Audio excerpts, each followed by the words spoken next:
Welcome back to Horror Recaps. In a few seconds, you're going to listen to a frightening tale narrated by me. Fear awaits you.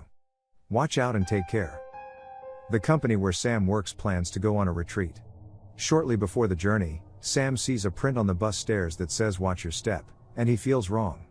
On the way, Isaac leaves his seat to make a private call in the back. As soon as they get on a bridge under construction, Sam feels unrelaxed. Suddenly, the bus is stopped by one of the workers, and Sam injures his thumb. Outside, high winds begin to blow and Sam feels the bus shake. He asks Peter if he feels the same, but Peter doesn't. Sam, however, knows something's wrong. Later, while a worker cuts a part of the bridge, a crack spreads out from it throughout the bridge, first sinking a car in front of the bus. Seeing this, Sam grabs his girlfriend, Molly, to get off the bus while others follow when the bridge begins to break off. Peter's girlfriend, Candace, first gets trapped after she accidentally digresses. Then she drops off, not into the water, but onto a boat's sail pole below and dies. When Isaac returns and notices the disaster, it's already too late. The bus drops off and he is terminated. While the bridge is snapping apart, Sam and the rest of the passengers make their way to the end of the bridge, but they are eventually trapped when the bridge suddenly breaks midway. Now, the only way to get to the other end of the bridge is the linking rail that carries the concrete. Using the concept of ladies first, Sam asks Molly to go before him. But before Sam can use the rail himself, he hears Olivia crying for help after dropping her glasses and is hardly able to see. So he rushes to bring her to the rail. For the second time, ladies first. Olivia crawls since she's partially blind, and follows Molly's voice. She gets near Molly but not close enough to successfully reach for her hand. The rail gives way soon enough and she slides off into the water below. Unfortunately, a car drops from the bridge directly on top of her. As Nathan makes a run for it to the end of the bridge with his boss, Dennis, he gets eliminated all of a sudden. Sam quickly notices the bridge giving way and runs to the edge before it begins to drop people off. Dennis almost drops off too but holds tightly onto something. However, hot asphalt spills on him at the same time, burning him before he lets go. Peter from the back notices the bridge going down and runs to grab onto a bent railing on the end of the bridge, only left for him to climb up. Nevertheless, he waits to see Sam do the same and Sam jumps just before the bridge goes down. Unfortunately, the railing is too weak for two. However, it bears their weight only to leave them with something grave to deal with. As they struggle to make it to the top, a few poles fire directly at Peter, terminating him. Seeing this, panicking Sam begins to rush to the top, but he doesn't get so lucky as he's eventually terminated. Then he wakes up to realize that it was all a trance and he's still sitting intact there on the bus. But at the same time, the bus stops the same way and he injures his thumb. The same series of events as he saw in his trance begins to unfold and he immediately understands the gravity of the situation. At once, he goes to pick up Molly while warning everyone to get off the bus, saying the bridge will collapse. Dennis tells him it's just construction. Dennis later asks Peter to get to them in case something happens to them. Candace also follows him as he does. At the same time, the boss gets out and the bridge snaps, causing a crack that spreads throughout the bridge. However, only 8 of the employees manage to make it to the other end before it falls off into the river with the other 17 on it. Sam is taken in for interrogation by the FBI about how he knew it would happen and he tells Agent Block he only had a vision. Block first considers him a terrorist, but soon, he gets a message that the collapse was caused as a result of high winds and structural damage from the construction. The next day, before the funeral service of the 17 dead employees starts, Sam's colleagues are concerned about the occurrence. They know there has to be a reason Sam knew the bridge would go down, but they eventually put it behind them. After the funeral, while Peter and Sam walk back home, a stranger gives them a message that death doesn't like to be cheated and advises them to be careful. Peter merely finds him creepy and leaves, but Sam stays back, understanding that there is more to the creepy man than meets the eye. After working the first shift at a restaurant, Sam goes to Molly's house and confesses to her that when the bridge started to collapse, all he thought of was getting her to safety.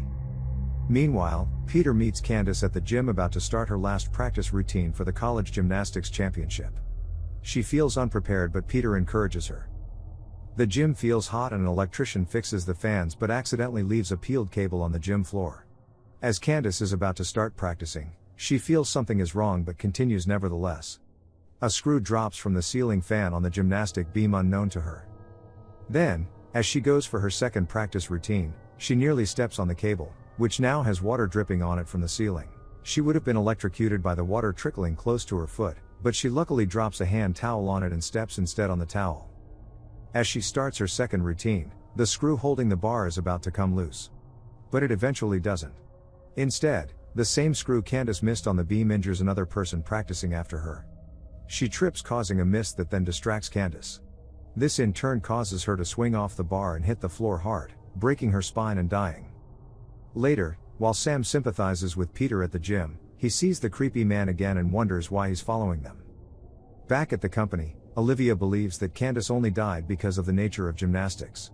Also, Dennis is busy working on more than he can handle since most of his workers are dead and the company will be shut down soon as a result. Isaac, on the other hand, goes around the dead staff's desks, stealing their possessions. There, he also steals a spa ticket and goes to the spa later that evening. After being attended to by a pretty lady and laid on the bed, he's surprised to find that an old woman is the one handling the therapy session. While she aligns his bones, one of the bed stands creaks unknown to them. Next, he's put on a mild acupuncture and instructed to sleep for 30 minutes, after which the woman departs the candlelit room after switching off the electric bulbs. The candles mysteriously start a fire and Isaac wakes up to call for help. In his struggle to get out of the bed stand gives way and he falls flat on his face and faints. Just then, a sterilizing fluid pours out on the floor. But nothing happens until Isaac wakes up to find the needles already inside him. He then tries to flee the room but stops when his phone suddenly rings.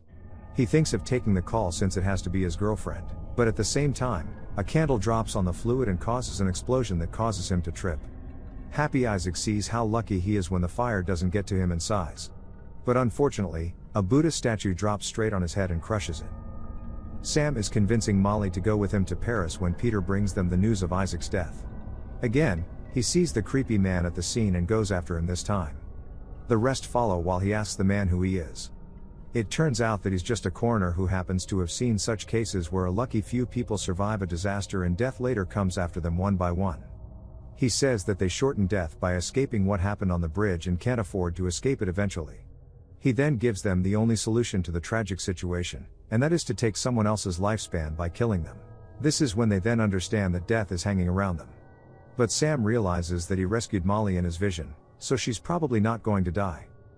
But Olivia and Dennis are absent at the scene, so they arrange to inform them immediately. Meanwhile, Olivia visits a clinic to undergo eye surgery. She freaks out while she's under the equipment. Her head is tightly held in place and a device is used to widen her eye. Unknowingly, her teddy bear's eye pops out and drops on the floor. Soon, the doctor leaves to get a file.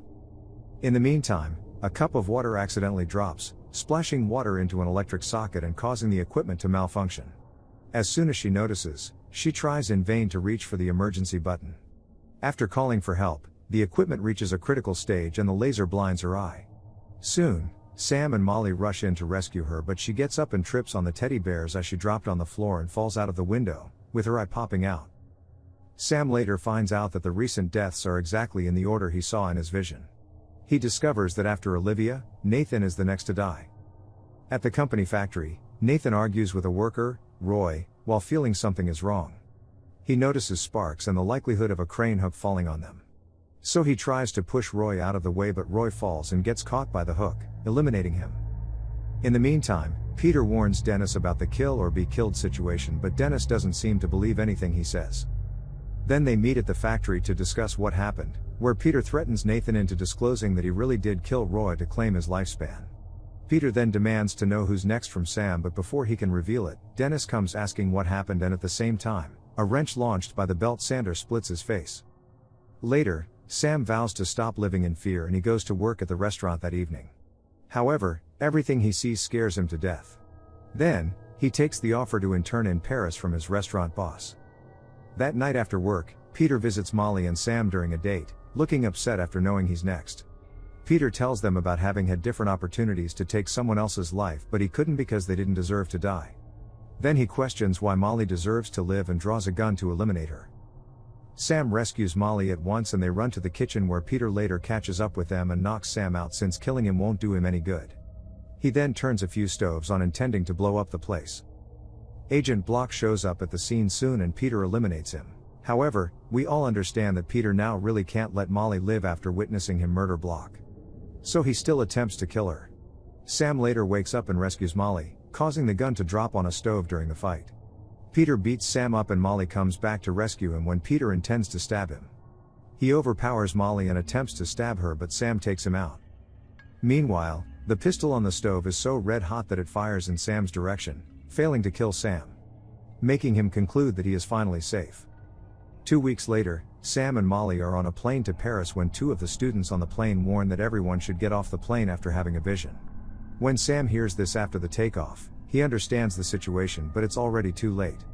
The engines catch fire and Molly is sucked out and eliminated before the plane then explodes with Sam inside. Meanwhile, Nathan is told at Roy's memorial by a co-worker that Roy's autopsy shows that Roy would have eventually died of a brain disease, which means trading Roy's life never counted. Just then, the landing gear of the crashing plane breaks through the roof and crushes him. Make sure to subscribe and turn on notifications so you can watch more videos like this. Thanks for watching.